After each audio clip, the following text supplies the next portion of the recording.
বৃহস্পতিবার মালদায় পরিযায়ী শ্রমিকদের নিয়ে সভা করে ভিন রাজ্যে বাংলা ভাষাভাষী মানুষকে হেনস্থা নির্যাতন ইস্যুতে কেন্দ্রের বিজেপি সরকারের বিরুদ্ধে সুর চড়ালেন তৃণমূলের সেকেন্ড ইন কমান্ড সাংসদ অভিষেক বন্দ্যোপাধ্যায়। একই সাথে একই ইস্যুতে বিঁধলেন কংগ্রেসকেও। সামনে 2026 সালের বিধানসভা নির্বাচন, সেই নির্বাচনকে পাখির চোখ করে নতুন বছরের শুরু থেকেই রাজ্য জুড়ে জোরদার প্রচার অভিযানে নেমেছেন তৃণমূলের সর্বভারতীয় সাধারণ সম্পাদক সাংসদ অভিষেক বন্দ্যোপাধ্যায়। বৃহস্পতিবার তিনি মালদায় সভা করেন। তার সভা অনুষ্ঠিত হয় পুরাতন মালদা ব্লকের জলঙ্গা মাঠে। সেখানে তিনি মালদার পরিযায়ী শ্রমিকদের নিয়ে সভা করেন। বেলা 1টা নাগাদ সভা শুরু হয়। তৃণমূলের সেকেন্ড ইন কমান্ড সাংসদ অভিষেক বন্দ্যোপাধ্যায় সভাস্থলে পৌঁছানো মাত্রই তাকে ঘিরে জেলা তৃণমূল কর্মীদের মধ্যে ব্যাপক উচ্ছ্বাসের ছবি ফুটে ওঠে। এদিনের সভায় অভিষেক বন্দ্যোপাধ্যায় ছাড়াও হাজির ছিলেন রাজ্যের মন্ত্রী সাবিনা ইয়াসমিন, তাজমুল হোসেন। এছাড়াও ছিলেন রাজ্যের পরিযায়ী শ্রমিক কল্যাণ বোর্ডের চেয়ারম্যান শামিরুল ইসলাম, মালদা জেলা তৃণমূল সভাপতি আব্দুর রহিম বক্সী, দলের চেয়ারম্যান চৈতালি ঘোষ সরকার সহ আরো অনেকেই। সভামঞ্চে উঠে প্রথমে সাংসদ অভিষেক বন্দ্যোপাধ্যায় বিজেপি শাসিত বিভিন্ন রাজ্যে মালদার নির্যাতিত পরিযায়ী শ্রমিকদের সংবর্ধনা জানান, তাদের সঙ্গে কথা বলেন, তাদের মুখ থেকে অত্যাচারের কাহিনী শোনেন। এরপর তিনি সভামঞ্চে বক্তব্য শুরু করেন। তিনি তার বক্তব্যের শুরু থেকে শেষ পর্যন্ত এসআইআর বাংলা ভাষাভাষী মানুষকে বাংলাদেশি সন্দেহ, হেনস্থা, নির্যাতন ইস্যুতে কেন্দ্রের বিজেপি সরকারের বিরুদ্ধে সুর চড়ান। সেই সঙ্গে এক হাত নেন কংগ্রেসকেও।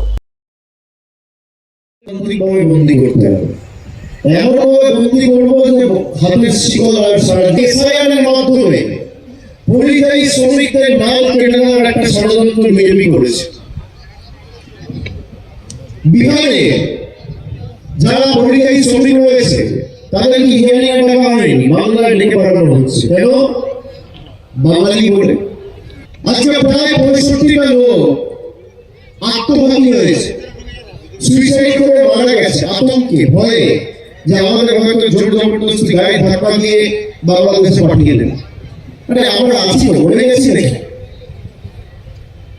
আমাদের সরকার রয়েছে তো।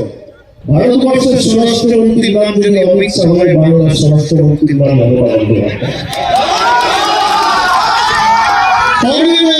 আমরা রয়েছি তো। এই বাংলা সাম্প্রদায়িক সম্প্রীতির পূর্ণ ভূমি। এই বাংলা আর যাই হোক বিজেপির বিভাজনের কাছে কোনোদিন নথি স্বীকার করবে না। যারা বিজেপির সাথে ডিল করে মানুষকে সমস্যার মুখে ফেলতে চেয়েছে, আগামী দিন কিন্তু এদের কঠোর শিক্ষা দিতে হবে ভাইয়েরা। আপনারা কথা দিচ্ছেন। আপনি দেখুন, খালি বাংলা যেখানে কংগ্রেস হয়েছে সেখানে তো মানুষকে সমস্যার মুখে পড়তে হচ্ছে। কংগ্রেসের কোন নেতা এরা ফাঁসে গিয়ে জানিয়েছে? লোকসভা রাজ্যসভা একটা প্রশ্ন করেছে?